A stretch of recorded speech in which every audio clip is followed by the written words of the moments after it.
उठा रहे हो? उधर से अलायना यानी नंदिता ने शिकायती लहजे में कहा। अभिनव ने एक गहरी सांस ली और बोला, ओह सॉरी यार, लेकिन तुमसे मिलने के बाद मैं बहुत सारी चीजों में उलझा हुआ था, इसलिए तुम्हें फोन नहीं कर पाया। यह सुनते ही अलायना को हंसी आ गई और बोली, सॉरी कहने की जरूरत नहीं है।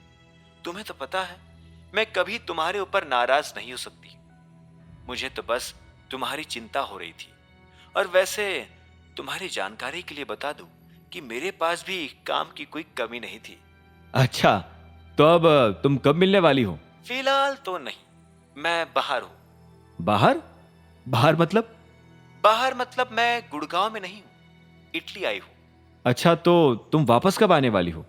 अभिनव का यह सवाल सुनते ही अलायना एक पल के लिए शांत हो गई।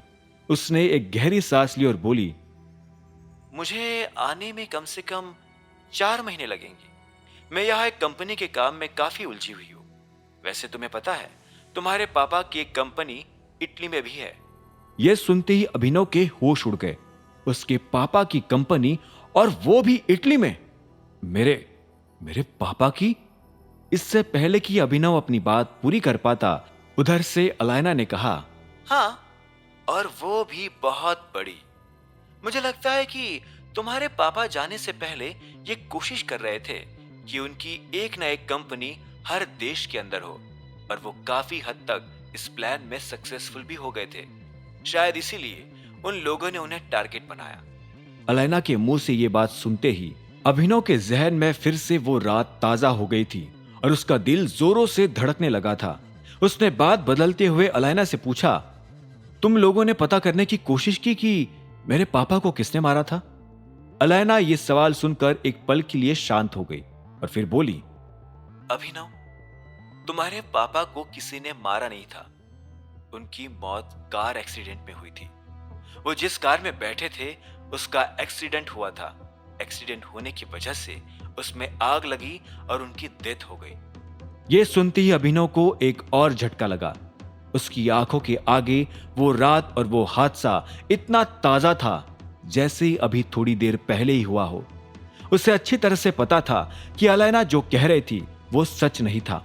सच वो था जो उसकी आंखों के सामने घूम रहा था। अभिनव ने अपने दांतों को भींचा और अपने गुस्से को काबू में रखने की कोशिश करते हुए बोला, मैं इस बात को नहीं मानता। देखो, मैंने तो जो सुना है मैं तुम्हें वो बताती हूँ। मैंने सुना है कि लोकेश की गाड़ी तुम्हारे पापा की गाड़ी से काफी दूर थी, और इसी वजह से तुम और लोकेश दोनों बच गए थे, क्योंकि तुम भी लोकेश की गाड़ी में थे। अगर तुम अपने पापा की गाड़ी... बकवास! कोरा झूठ! मेरे पापा को मारा गया था। वो किसी कार एक्सीडेंट में नहीं मरे थे। क्या? अलायना उधर से जोर से चिल्लाई। अब उसे अभिनव की बातों पर विश्वास नहीं हो रहा था। अलायना ने आगे कहा, तुम ये सब कैसे कह सकते हो कि उन्हें किसी ने मारा है? उनकी कार में ब्लास्ट हुआ था और उनकी पूरी बॉडी जल गई थी। मैं अच्छी तरह से जानता हूं कि मैं क्या कह रहा हूं। जब यह सब हुआ था तब मैं वही था। मेरे बेहोश होने से पहले मेरी आंखों के सामने जो जो हुआ था मुझे सब कुछ याद है। अलायना फिर से चुप हो गई थी। उसके मन में वो सारी बातें घूम रही थी जो अभिनव ने अभी उसे बताई थी। आखिरकार अलायना ने एक गहरी सांस ली और बोली, तो फिर उन्हें किसने मारा? क्या तुमने मर्डरर का चेहरा देखा था? अब यह सवाल सुनते ही अभिनव एक पल के लिए शांत हो गया था। उसे समझ नहीं आ रहा था कि उसे अलायना के सामने राणा के ऊपर इस तरह का इल्जाम लगाना चाहिए या नहीं। भले ही अभिनव की नजर में राणा जो भी हो, लेकिन बाकी लोग राणा को उस तरह से नहीं देखते थे। अभिनव और उसके सारे साथी इस वक्त मिलकर उस जासूस को ढूंढने की कोशिश कर रहे थे जो उनकी टीम में रहकर दिक्पाल के लिए काम कर रहा था। ऐसे में अगर वो ये बात जाहिर करता तो ना सिर्फ उसकी टीम में फूट पड़ती, बल्कि उसकी बात पर विश्वास करके सब लोगों का मोंटी को देखने का नजरिया भी बदल जाता।